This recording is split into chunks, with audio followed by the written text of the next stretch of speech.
സൈഫു, ഇപ്പോൾ ഇവിടെ രക്ഷാപ്രവർത്തനം ദ്രുതഗതിയിൽ പുരോഗമിച്ചുകൊണ്ടിരിക്കുകയാണ്. നമുക്കിപ്പോൾ ദൃശ്യങ്ങളിൽ കാണാം, ഇവിടെ തിരച്ചിൽ നടത്തിക്കൊണ്ടിരിക്കുകയാണ്.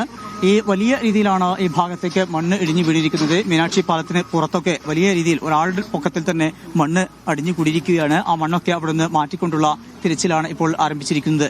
ഇതിന്റെ താഴ്ഭാഗത്ത് ആളുകൾ ഉണ്ട് എന്നുള്ള വിവരമാണ് ലഭ്യമാവുന്നത്. അതിന്റെ അടിസ്ഥാനത്തിലാണ് ഇപ്പോൾ ഈ പരിശോധന ആരംഭിച്ചിരിക്കുന്നത്.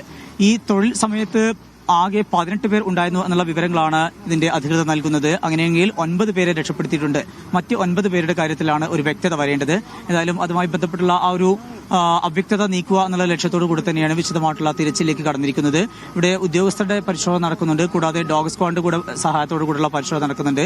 ഒപ്പം തന്നെ JCB ഉപയോഗിച്ചുകൊണ്ട് മണ്ണ് മാറ്റിക്കൊണ്ടുള്ള പരിശോധന നടക്കുന്നുണ്ട്. അങ്ങനെ വിപുലമായിട്ടുള്ള തിരച്ചിലാണ് ഇപ്പോൾ ആരംഭിച്ചിരിക്കുന്നത്.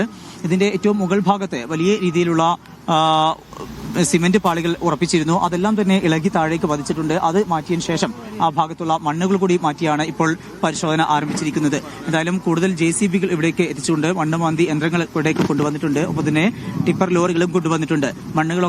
മണ്ണ് എല്ലാം തന്നെ വളരെ വേഗത്തിൽ ലോറികളിലേക്ക് കയറ്റിക്കൊണ്ട് പല ഭാഗങ്ങളിലേക്കായിക്കൊണ്ട് ഇവിടുന്ന് മാറ്റുകയാണ്. ഇപ്പോൾ അങ്ങനെ വളരെ വേഗത്തിലൊന്നും ഇത് തീരാനുള്ള ഒരു സാധ്യത നിലനിൽക്കുന്നില്ല. പ്രത്യേകിച്ചും അത്രയേറെ മണ്ണാണ് ഇവിടേക്ക് ഒഴുകിയെത്തിയിരിക്കുന്നത്. മലഞ്ചെരുവാണ്. കുത്തൊഴുക്കിൽ വലിയ രീതിയിൽ വെള്ളം വരുന്നു. അതിനോടൊപ്പം തന്നെ ഈ മണ്ണൊന്നായിട്ട് താഴേക്ക് പതിച്ചിട്ടുമുണ്ട്. ഒപ്പം തന്നെ ഈ നിർമ്മാണ പ്രവൃത്തിയുടെ ഭാഗമായിക്കൊണ്ട്, തുരങ്കപാതയുടെ നിർമ്മാണ പ്രവൃത്തിയുടെ ഭാഗമായിക്കൊണ്ട് ഇളകിക്കിടക്കുന്ന മണ്ണാണ്. അതുകൊണ്ട് തന്നെയാണ് വളരെ വേഗത്തിൽ അത് താഴേക്ക് പതിച്ചതും ഇത്ര വലിയൊരു അപകടത്തിലേക്ക് എത്തിയിരിക്കുന്നതും.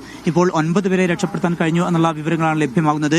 കൂടുതൽ പേർ ഇതിനകത്ത് ഉൾപ്പെട്ടിട്ടുണ്ട് എന്നുള്ള സംശയം നിലനിൽക്കുന്നുണ്ട്. അതുകൊണ്ട് തന്നെ അത് കേന്ദ്രീകരിച്ചുകൊണ്ടുള്ള പരിശോധനയും ഇപ്പോൾ ആരംഭിച്ചിട്ടുണ്ട്. പ്രദേശവാസികളൊക്കെ വലിയ ആകാംക്ഷയോടുകൂടി തന്നെയാണ് അതിന്റെ രക്ഷാപ്രവർത്തനത്തിൽ ഭാഗമാകുന്നത്.